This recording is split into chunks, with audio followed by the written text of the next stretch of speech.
Qu'est-ce qui ne va pas avec ce regard? Les gens qui gagnent 60 000 $ par an sont simplement pauvres. Alors va-t'en. Un vrai visage effrayant. C'est effrayant au coup de poings à l'épouse, Aurillac. C'est vrai. Comme tu es ici, au bureau du gouvernement, pourquoi ne pas demander des prestations pour les bas-fonds? A dit mon ex-mari, John, et sa femme actuelle, Emily, que j'ai rencontrée à la mairie où je avais quelques affaires. Ils se sont moqués de moi ensemble. Ils ont probablement pensé que j'allais pleurer et partir. Mais je n'allais pas céder à eux. Impassible face à leurs paroles blessantes, j'ai ouvert la bouche pour répondre. Quoi? 60 000 $, c'est un revenu mensuel. Quoi? Ils ont laissé échapper une réaction étrangement surprise à mes mots. J'ai bien dit, 60 000 $. Ce n'est rien comme l'ancien John. Alors que je riais à gorge déployée, John est devenu rouge tomate en essayant de me contredire. Ils ont continué à s'acharner sur moi, mais je leur ai finalement rendu la monnaie de leur pièce. Je m'appelle Catherine White, j'ai 50 ans. Actuellement, je dirige un cours de cuisine en tant que divorcée. J'ai épousé mon ex-mari, John Grishnam, quand j'avais 26 ans. Nous avons eu une fille, Anna. Nous étions simplement une famille ordinaire. John était un employé salarié of Rowers, mais un peu colérique et à à la coleste. Il avait une attitude masculine dominante et faisait parfois des commentaires dépréciatifs sur moi et Anna. Cependant, il avait une forte croyance qu'en tant qu'homme, il devait assumer ses responsabilités. Au début de notre mariage, j'ai trouvé sa masculinité et sa fiabilité attrayantes et nous avons vécu modestement mais heureux. Je l'ai rencontré par l'intermédiaire d'un collègue senior, une façon courante de se rencontrer. Mon collègue s'inquiétait de ne pas avoir de petite amie à 25 ans. Honnêtement, je n'étais pas attirée par l'idée du mariage. Je préférais travailler plutôt que marier. Mais à l'époque, peu de gens pensaient comme moi, et beaucoup croyaient que le retraite dû au mariage était le bonheur d'une femme. De plus, mes parents, chaque fois qu'ils me contactaient, parlaient de mariage. Je vivais loin de chez moi à cause du travail, et j'avais également des inquiétudes concernant le mariage, pour rassurer mes parents. Lorsque je l'ai rencontré, j'ai commencé à considérer John comme un partenaire de mariage potentiel. John semblait avoir des préoccupations similaires à l'époque. Tout le monde se marie, et les parents sont agaçants à ce sujet, a-t-il dit. Honnêtement, je ne suis pas intéressée par le mariage, mais si je devais me marier, je voudrais que ce soit quelqu'un comme toi, Catherine. Nous n'étions pas exactement amoureux, mais je pensais que nous pouvions être de bons partenaires car nos vues sur le mariage étaient similaires. Nous avons décidé de nous marier dans l'année qui a suivi notre rencontre, mais nous n'avions vraiment pas d'argent. Les deux avions vécu seuls avant le mariage, alors nous avons dû tout recommencer à zéro. Ainsi, nous n'avions presque pas d'économie, donc notre mariage n'était qu'un petit repas, avec que des membres de la famille. Incapables de nous offrir une nouvelle maison, notre vie de couple a commencé avec John emménageant dans mon appartement. Parmi notre situation, besoin de continuer à travailler à péage. John avait accepté cela avant, mais après notre mariage, il a commencé à montrer de la réticence à ce que je travaille. C'est un certain temps après notre mariage qu'il a dit « Alors, quand vas-tu arrêter de travailler, Catherine ?» Ces mots étaient comme un éclair. Je répondis stupéfaite. « Je vais continuer à travailler. » Je te l'ai déjà dit? John a bougonné et s'est plaint de mes paroles. Mais travailler donne l'impression que mes revenus sont faibles, a-t-il dit. Normalement, tout le monde prend sa retraite après le mariage. Non, tu devrais en faire autant. C'est un fait que nous n'avons pas d'argent, non? Quand tu as accepté que je continue à travailler. Mais, mon chef de département et mon directeur, ils pensent déjà que tu as quitté ton emploi. Je ne peux pas simplement leur dire de te laisser continuer à travailler. Nous avons dû vivre frugalement, ne nous appuyant que sur le revenu de John. Est-ce pour le dîner? Avant le jour de paye, en voyant nos maigres repas, John forçait un sourire. Que puis-je faire? Nous n'avons plus d'argent. Je travaille, je mangerai ta part. Je dois travailler pour les deux, disait-il, parfois même prenant ma nourriture. Avec honte d'être sans sous, il prenait une allocation sur notre budget. J'avais trop honte pour en parler à qui que ce soit. John m'interdisait de dire à quiconque que nous étions sans le sou, alors je ne pouvais pas emprunter d'argent. Bien sûr, je n'avais pas d'argent pour les dépenses personnelles, et le stress s'accumulait avec John qui ne me permettait de travailler.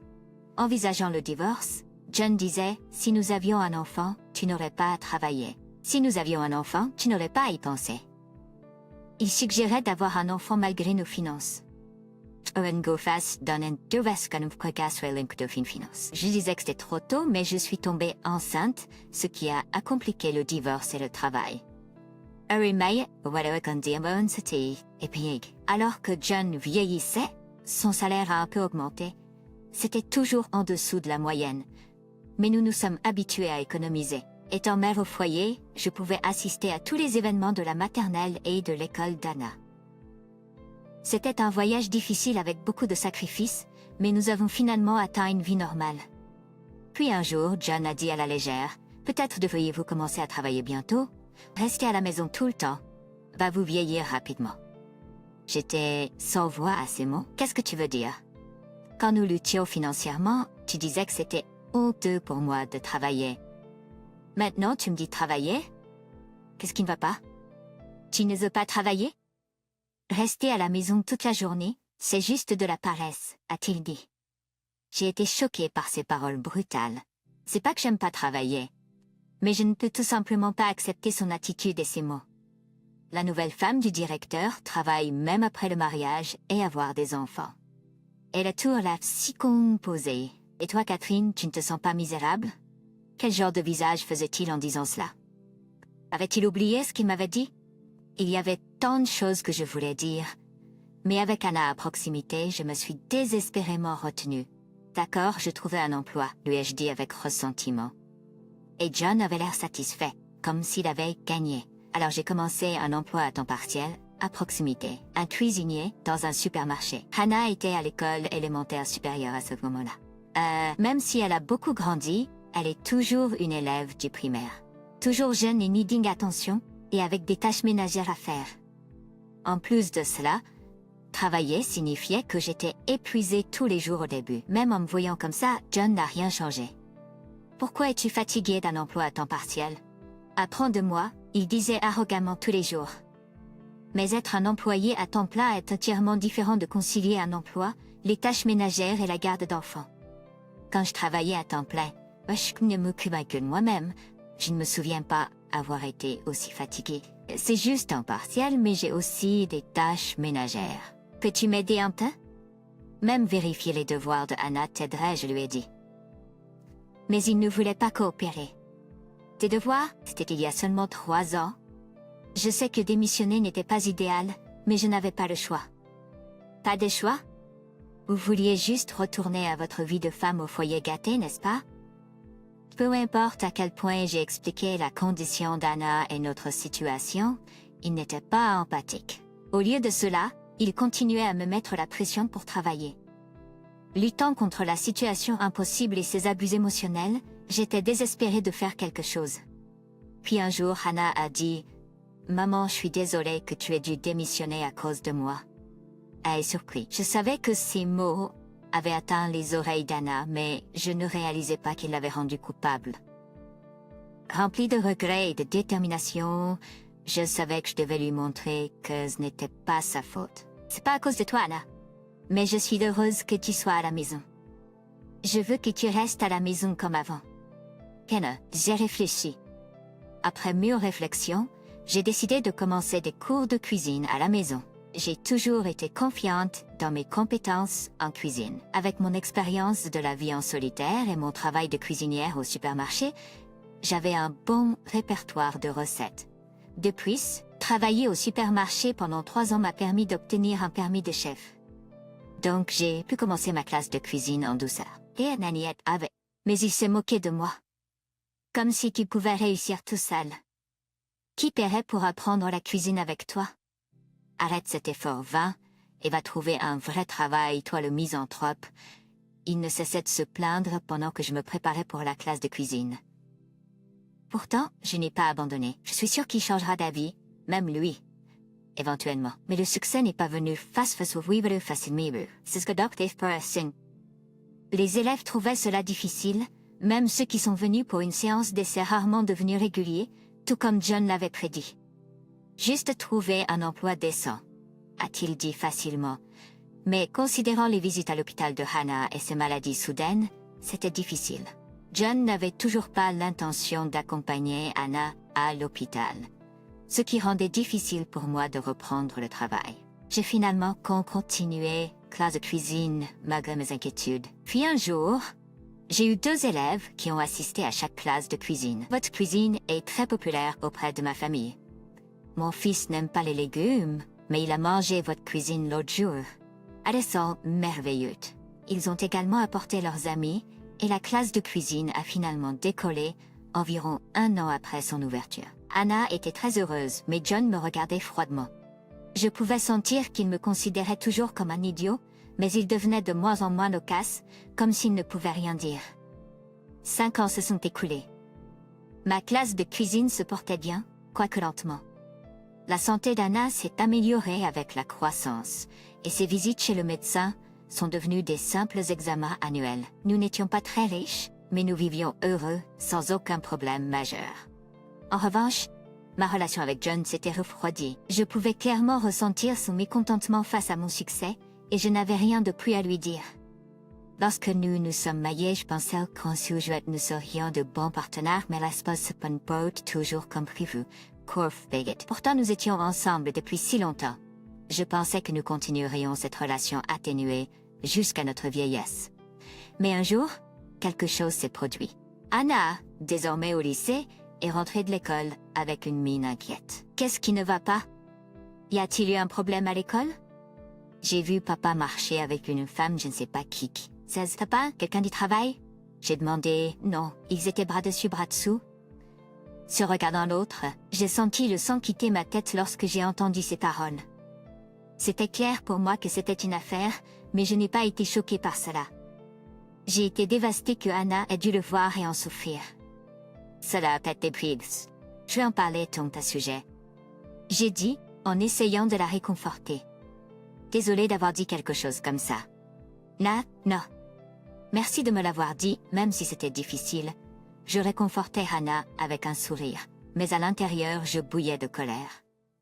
Cette nuit-là, sentant l'ambiance, Anna alla se coucher tôt. Anna va se coucher déjà? C'est tôt? Moi avec une femme? Au fait, Anna a dit qu'elle t'avait vu marcher avec une certaine femme. Moi avec une femme. John répondit par un sourire mince, mais je n'ai pas manqué de voir comment ses yeux évitaient les miens. Se dérobaient. Je te pardonnerai, dis-moi juste la vérité. Tu continues toujours les cours de cuisine? Ces paroles polies semblaient plus être de la moquerie. Je me détournai brusquement. Ouais, grâce à son accord pour le divorce, je pouvais épouser Jennifer. Il faut que je sois reconnaissant, dit John. Alors la femme à côté de John a ri. Oui, grâce à son accord pour le divorce, je pouvais épouser Jennifer. Il faut être reconnaissant. La femme à côté de lui, appelée Jennifer, semblait être la maîtresse que Anna avait vue auparavant. Sans aucun remords, elle n'avait pas honte de s'impliquer avec un homme marié. Non seulement ils n'ont pas versé de pension alimentaire, mais ils n'ont même pas présenté d'excuses. La femme debout à côté de John, qui me regardait de haut, semblait très riche. Je n'ai pas pu m'empêcher de remarquer le sac à main de Mark dans sa main. En remarquant mon regard, John a ri de manière encore plus moqueuse. Les parents de Jennifer possèdent une entreprise. Tu dois être envieux de ce sac, n'est-ce pas? C'est quelque chose que tu ne pourrais jamais te permettre dans ta vie, n'est-ce pas? Faire l'intéressant ne sert à rien. Combien gagnes-tu maintenant? Environ 20 000 $ par an. Il semble que John soit devenu arrogant, encouragé par la richesse de Jennifer. 60 000 $. J'ai répondu. Oh, 60 000 $. Taman, mais avec un revenu comme celui-là, vous ne pouvez pas vous permettre quoi que ce soit de décent à manger pas. John a compris à moi à la haute voix, comme d'habitude. Pourquoi me provoque-t-il ainsi? J'ai fixé John d'un regard aigu. Qu'est-ce que c'est que ce regard? Un pauvre gagnant 60 000 $ devrait simplement s'en aller. Vraiment, un visage si effrayant. L'envie des pauvres est effrayante. Puisque vous êtes à la mairie, pourquoi ne pas demander l'aide sociale ou quelque chose comme ça? Jennifer s'est jointe à John pour se moquer de moi. Ils ont probablement pensé que je pleurais et rentrerais chez moi, mais je n'ai pas été intimidée par eux. Sans sourciller devant leurs paroles blessantes, je me suis adressée à eux tous les deux. Eh bien, 60 000 $ est mon revenu mensuel. Quoi? Un revenu annuel de 60 000 $? Ce n'est pas comme l'ancien John, tu sais. J'ai dit à haute voix en riant. John, comme prévu, est devenu rouge et m'a répondu. Quoi?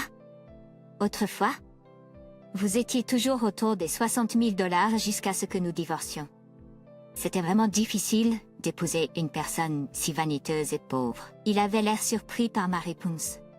Maintenant, vous êtes marié à une dame qui se laisse porter par les manteaux de ses parents. C'est génial pour vous. Une vieille dame, dites-vous? Jennifer m'a fusillé du regard, manifestement offensée par mes paroles. Oui. Tu n'es pas beaucoup plus jeune que moi, non? C'est ridicule qu'une personne de votre âge vive encore au crochet de ses parents parce qu'il possède une entreprise. Travaillez-vous? Jennifer est restée silencieuse face à ma question. Je n'avais rien à dire non plus. Il semblait qu'ils vivaient au crochet des parents de Jennifer sans travailler eux-mêmes. Je n'arrive pas à croire qu'ils doivent subvenir aux besoins de deux adultes comme vous. Même si peut être le président, c'est un piètre parent. Que disiez-vous? John allait presque me mettre un coup, mais il a semblé réaliser ce qui se passerait s'il faisait quelque chose comme ça ici. Il a baissé la main, toujours frustré. Moi, est-ce que 60 000 $ par mois? Arrête de te mêler des affaires des autres, vieille sorcière. Oh, c'est pas un mensonge. Et qui s'est mêlé des affaires des autres en premier? Comment une vieille dame comme toi peut-elle gagner 60 000 $ par mois? Et à ce moment-là, j'ai commencé à parler avec un sourire sur les lèvres. Jennifer, tu ne cuisines pas? Nous avons une bonne pour ça. Ne me mets pas dans le même sac que les gens pauvres. Notre soupe aux truffes, cuisinée avec des légumes de notre entreprise, est exquise. Jennifer a ri triomphalement à ces mots, mais mon sourire ne faisait que s'élargir.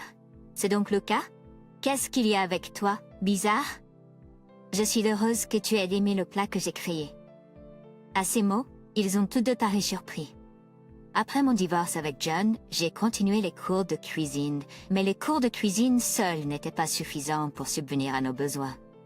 J'avais des stages fermés, mais incroyablement un étudiant a apporté beaucoup de nouveaux participants, m'a demandé de ne pas abandonner. Les gens ont apporté plus de gens, et 3 mois après mon divorce, mon cours de cuisine est devenu si populaire qu'il est difficile d'obtenir une réservation. Je veux faire connaître votre cuisine à plus de gens. Un étudiant qui a travaillé dans une maison d'édition m'a suggéré de publier un livre de cuisine.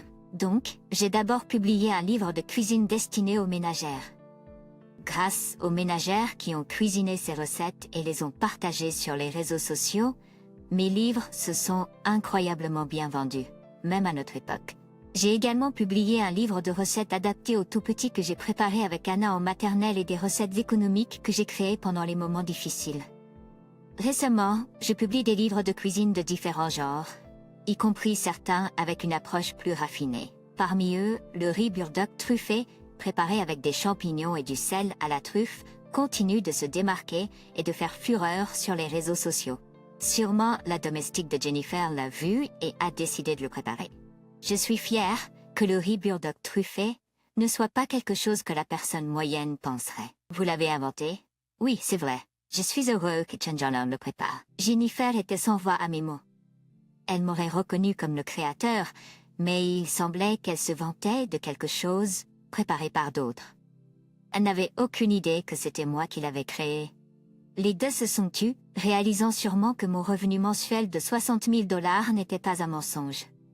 Eh bien, je suis occupée, alors je vais y aller. Leur arrogance initiale a disparu. Je termine ce de mes affaires et quitter l'hôtel de ville.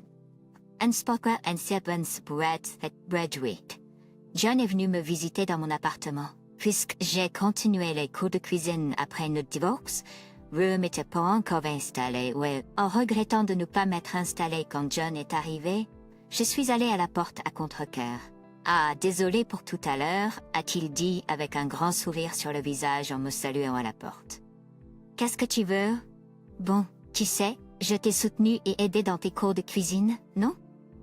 Nous n'avons pas encore divisé les biens, et je sais que c'est tard, mais je pense qu'il est temps que nous partagions correctement l'argent. Le mauvais pressentiment s'est confirmé.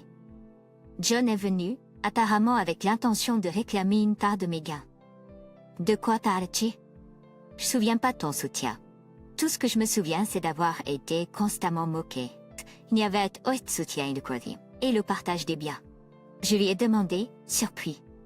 Toi parles-tu? Tu as de l'argent, non? Nous censés le partager quand nous divorçons. Nous ne l'avons pas divisé au moment de notre divorce, alors faisons-le maintenant. En entendant, je suis restée sans voix. Ouais, j'ai dit hésitamment. Hannah est ici. Elle doit être toute grandie maintenant.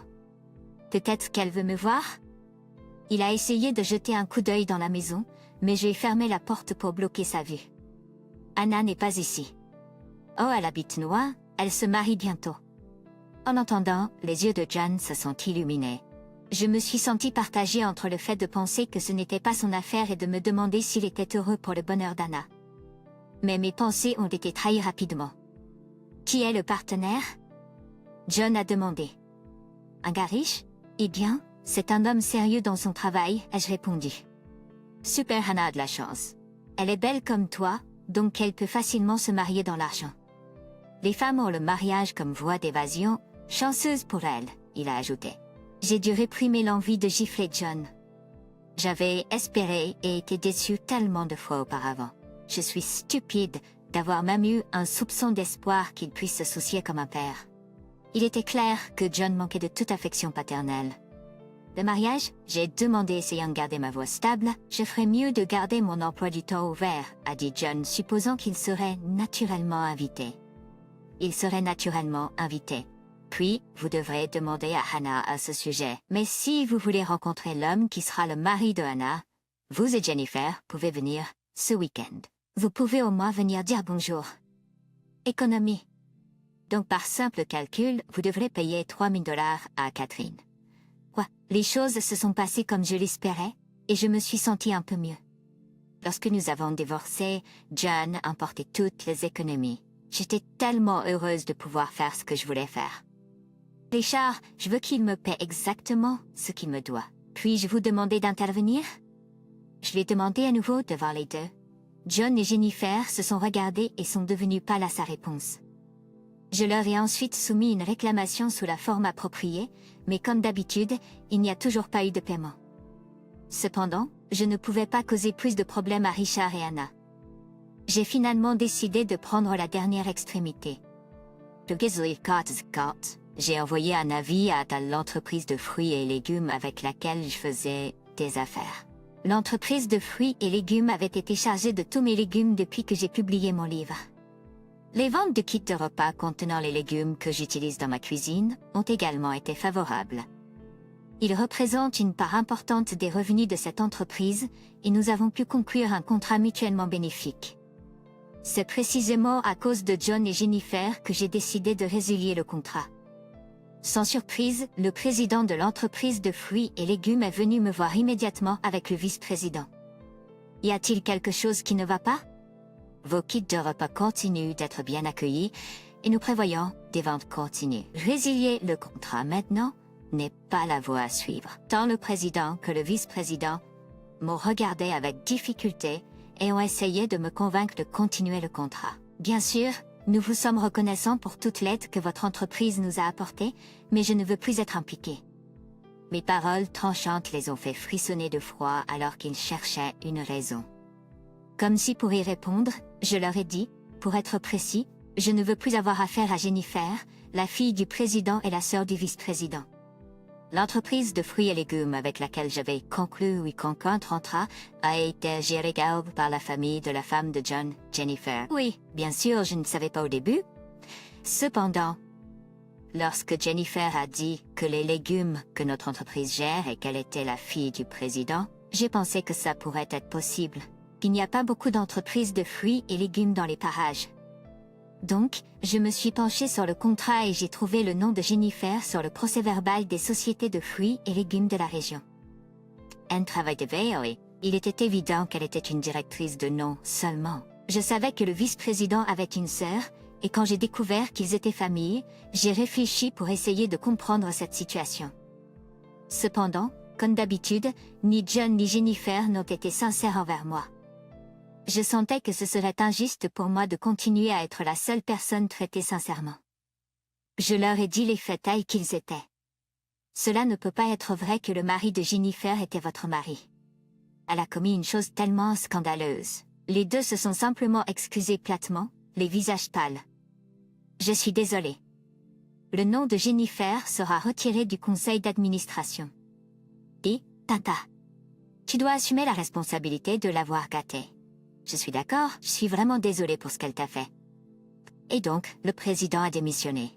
Le nom de Jennifer a été effacé de la liste directeur, et bien sûr, elle a perdu son soutien financier. Cette Catherine, qui dirige l'atelier de cuisine ici, est une sorcière. Jennifer était si bouleversée qu'elle a passé plusieurs jours à crier cela devant notre appartement, mais grâce à cela, tout sur ce qui s'est passé a été exposé sur Internet. La société de fruits et légumes était dans une situation désespérée. Mais j'ai décidé de renouveler le contrat avec le vice-président en raison de sa personnalité et de sa réactivité. Il s'excusait constamment auprès de moi, mais grâce à lui, j'ai pu obtenir le paiement de la pension alimentaire sans incident.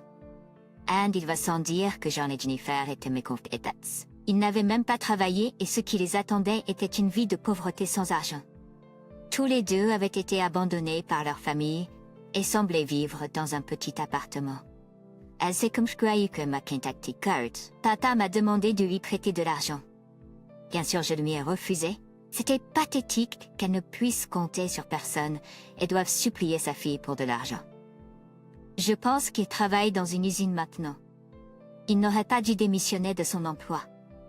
Il a dû penser qu'il était riche après avoir épousé cette femme et s'est laissé emporter. Je connais la douleur de vivre sans argent. J'espère que Jean ressentira cette douleur, cette fois avec son propre cœur. J'ai continué à bien travailler après cela. Maintenant, à la suggestion de Hannah, je mets également mes vidéos de recettes sur des sites de partage vidéo. Je place cause que les gens soient heureux avec cette cuisine. Hannah a bientôt un bébé. Je pense à écrire un livre de recettes de nourriture pour bébés délicieuses. Je peux en faire rire son sourire. John avait toujours été tellement en colère contre moi, mais je pensais qu'il m'avait finalement fait traverser l'enfer.